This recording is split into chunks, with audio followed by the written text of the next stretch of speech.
Hello and welcome to the She Word Special, the show where we discuss trending topics among women across Africa, women like you and women like us. On the show today, we have Lush Angela from Kenya. She's the co-founder of Sister Speaks and Heels for Pads initiative. Hello ladies, nafurahi kuwa hapa. We also have Tasha Murray Kubu from South Africa. Tasha is the co-founder and managing director of Jerry Kolisa. Dumelang sanbonani molweni. Thank you for having me. We also have Chiki Onwukwe from Nigeria. She's a wellness advisor. She specializes in dance, fitness, and uplifting conversations. Hi guys, I'm super happy to be here. And I'm Vicky Rameau from Sierra Leone. I'm the managing director at VRC Marketing, a marketing and strategic communications agency. Welcome, ladies. Yes. Today's show is special. We're focusing on men. We talk about masculinity. Yes, ladies. How the modern day African man interacts with women. We begin our show with the ancient tradition of initiations. When did you start to feel like a grown-up? Was there anything special you did to mark the date? For a lot of communities, the transition to manhood is a big deal. BBC's Vic Chege takes us through male initiation rites across the continent. Male initiation rites on the continent are as varied as the different cultures found here. The rituals or ceremonies mark entrance or acceptance into a group or society, in this case from a boy to a man. However, sometimes initiation is about how long you can stay upright. Take the Hama people of Ethiopia, where they have you cross the boundary into adulthood on your feet. They have you run over the backs of bulls 4 times and make it through each time without falling. The bulls' backs are sometimes smeared with dung to make them more slippery.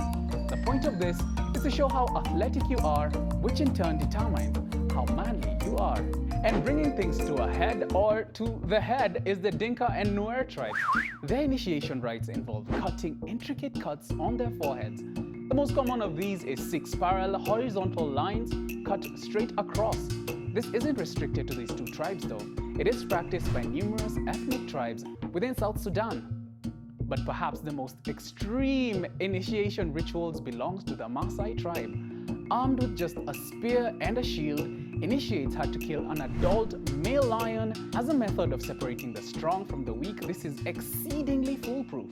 If you pulled it off, you'd be granted the title of a fearless warrior. If you failed, you'd probably end up as lion food.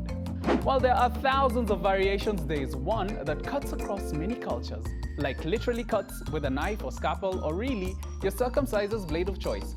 This is where they chop off your foreskin. Countries where you can find this include Cameroon, Ghana, Ivory Coast, Kenya, Liberia, Morocco, Nigeria, Rwanda, Sierra Leone, Uganda, South Africa, and a lot more. All right. That's interesting. It cuts all the way across. That's really interesting. Do they have any initiation rites where you're from? In Nigeria, yeah, we have circumcision. I mean, there's quite a few. There's circumcisions. We also have some form of facial marking, cutting.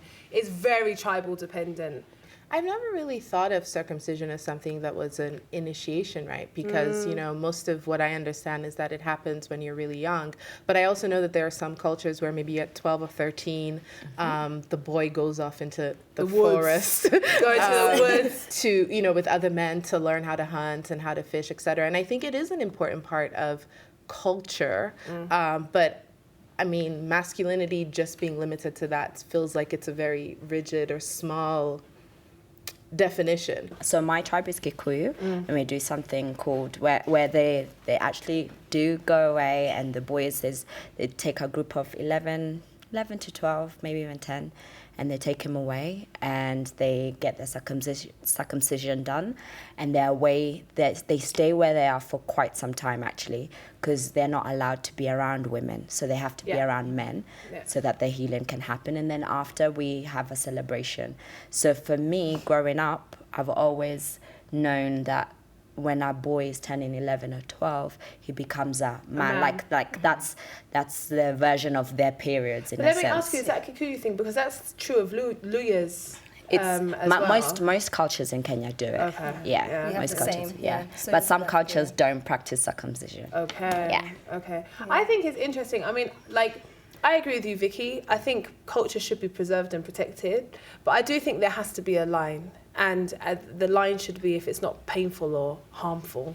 I think where it goes wrong in South Africa, we have a lot of cases of illegal initiation schools, because now it's turned into a business, and now you've got a lot of boys dying actually while on this route and on this journey. But traditionally, you would have someone who's certified to conduct the procedure. Yep. So psychologically, it's actually also not a bad thing, because they're taught about masculinity from a cultural point of view, where attributes such as honesty, athleticism, being a good fellow man, are what's being taught, and it's not actually the negative or toxic side of it. So overall, I think it's meant to be quite a positive experience. Sure, but it can be harmful, though. It can be. Because if we're talking about, like in Sierra Leone, 80% of the women, our rights to womanhood means you have to go through the Bondo Asande Society, which means that you get circumcised. And this is usually for girls as young as 5, sometimes all the way up to 18.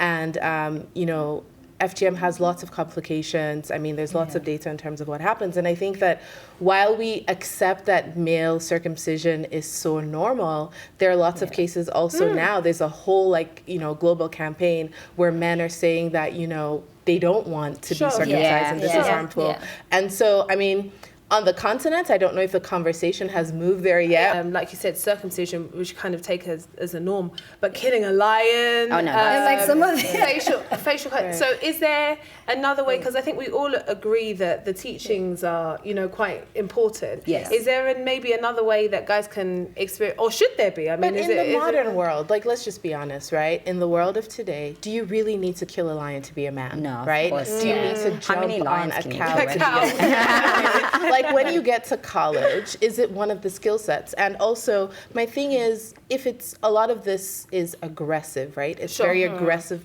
It's physical. It's aggressive. And my concern is that it takes you to a place where you might start to think that that's what it is your to be a man. Masculinity means aggression. It means force. It means And then how do you Killing a lion. How do you translate that to women, right? Yeah, how do you translate that to relationships with other men? I think the points that you're making are really important about what is the broader nature of masculinity and what kind of fundamental messages are we giving guys about, what masculinity is and what it is to be a man. Philip Marithi is a makeup artist in Kenya, and Andrew Moyo, a midwife in Malawi. They have ventured into fields traditionally viewed as a domain for women. While this is nothing new in the modern age, it still hasn't stopped critics from questioning their masculinity. My name is Philip Morithi, a makeup artist, but people know me as Creative Field. That is the name that I use. My name is Andrew George Moyo. I'm a registered nurse working with St. Joseph's Hospital, Ngurudi, in Chirazu district. I decided to join the nursing profession because I was feeling it inside me that I have a caring heart. I was lacking a lot of models to apply makeup on themselves, so I decided to become a dummy of my own. Like whenever I want to redo a look, I'll redo it on my face, then I'll post it. First look that I did a whole look on my face, eyebrows, eyeshadows, contouring, foundation, lipstick, like it was a complete look. Then when I was done, I posted that photo on Facebook. First, I got a text from a person saying that, hey, you're a man. You're not supposed to be applying makeup on yourself. Some of the patients told me was like, I cannot be attended to by a male nurse because I'm a female patient, or I feel like you're not very competent enough to take care of me. Question that I get a lot, are you gay? Are you straight? Like makeup is meant for women, makeup is not for men. So it affected me, whereby I stopped a bit applying makeup on myself, even posting pictures on myself with makeup. What I'm doing doesn't change me to become less of a man. I would not say my profession has made me lose my masculinity altogether. It hasn't. Actually, it has encouraged me to do even much more things that anyone can do. So long as you're doing what you love and you have passion and you're focusing on what you're doing, you're going to go far.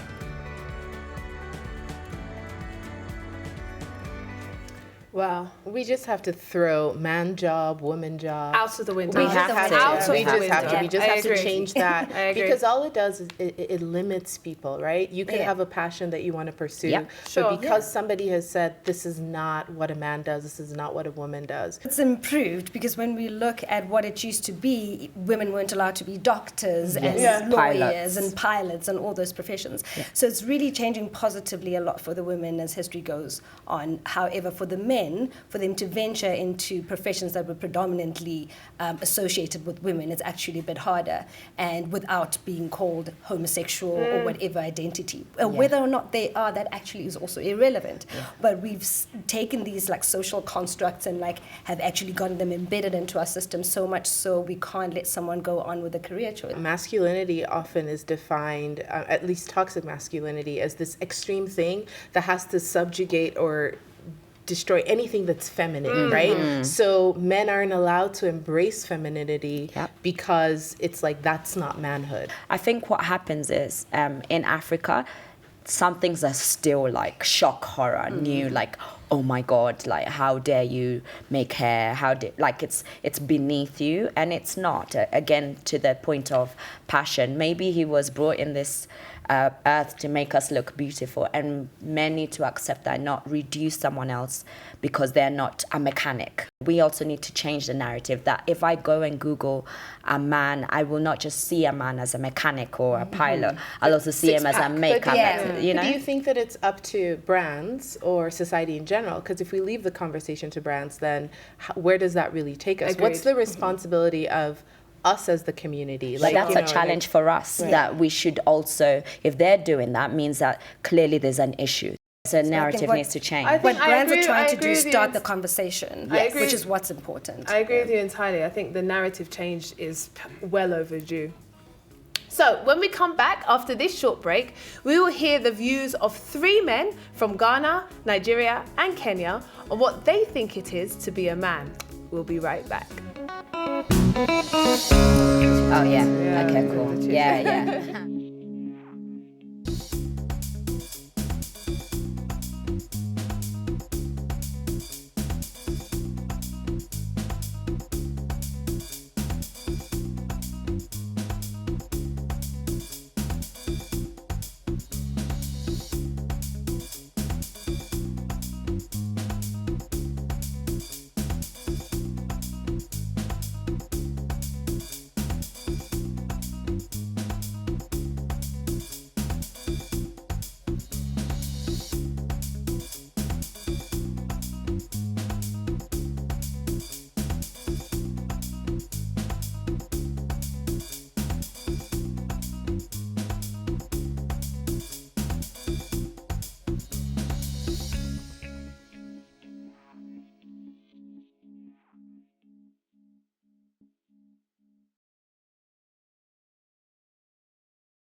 Welcome back to the She Word. In this week's show, we're focusing on masculinity, what it is to be a man and his relationship with the women in the African setting.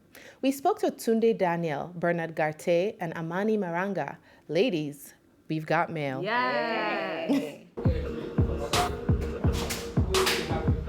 I take exception to the fact that masculinity today has been reduced to the size of your wallet. What do girls mean when they say a stable man? What do you think they mean? Financially stable.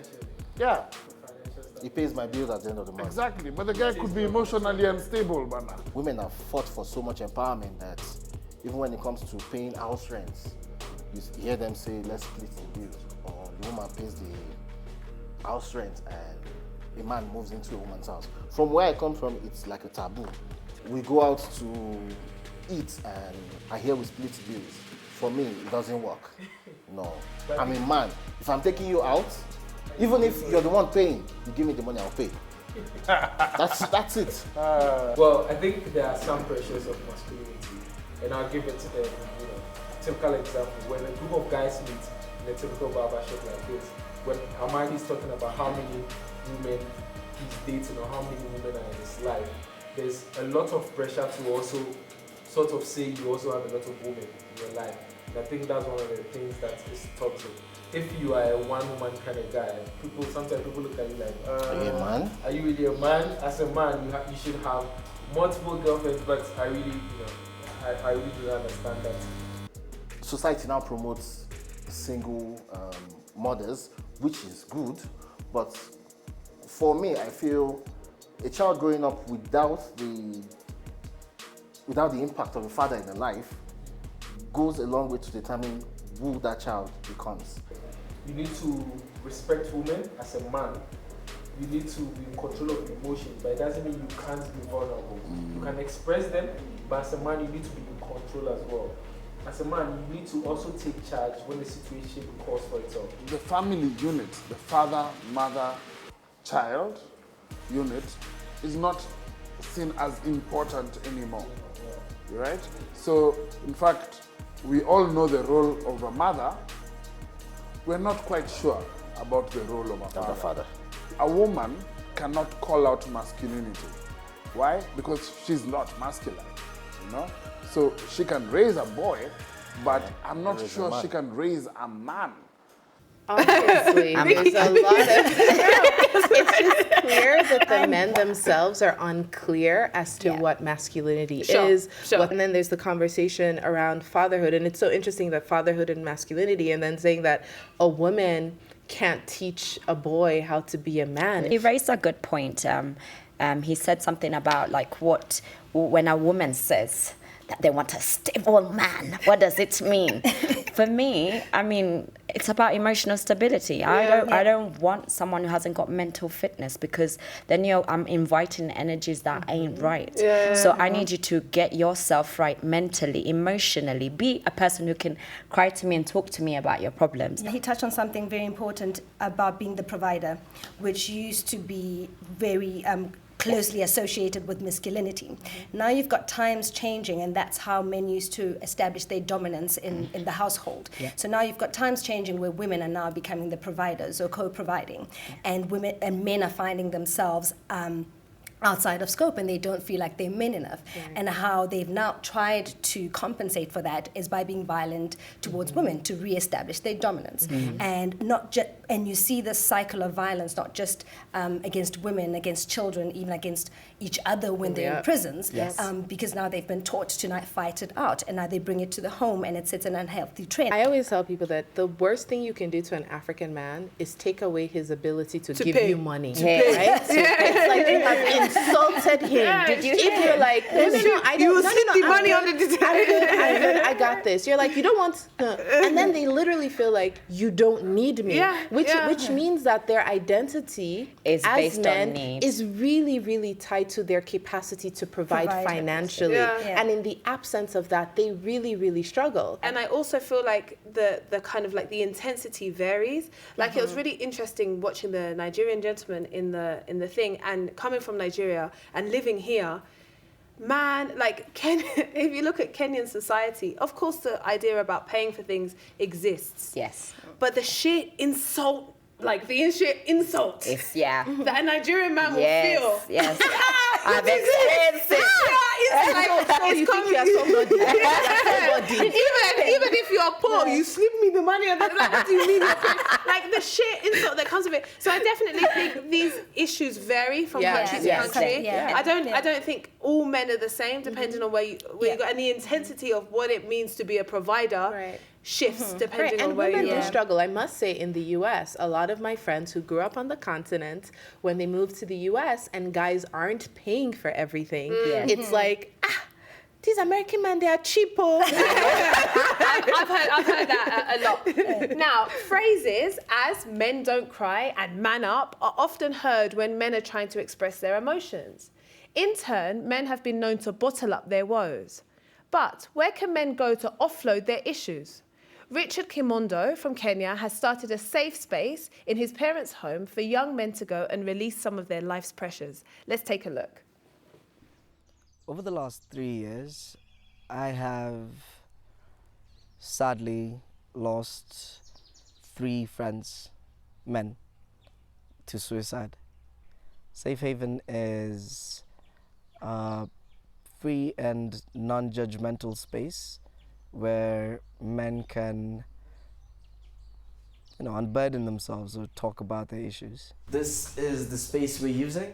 We want to create a space where people can freely talk about anything, from challenges with expectations and prejudice as a man in our Kenyan society to what it feels being a newlywed. An array of various issues affecting men. Really common thing that comes up at the Safe Haven is what is our societal role when it comes to our identity as an African people. I believe that the woman's plight for equal chances at available opportunities is a just and worthy cause. And a lot of men have come out and said that as powerful as feminism is, it has led to the boy child being forgotten. I have 3 sisters and a very lovely and involved mother in my life. And the camaraderie and support that they have for each other and for their friends is something I've grown up around. And I've seen how beneficial and the power in women's support groups.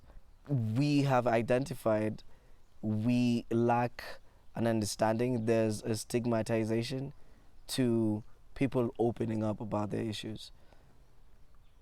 And like I said earlier, for women, the avenue is there. It comes naturally to them.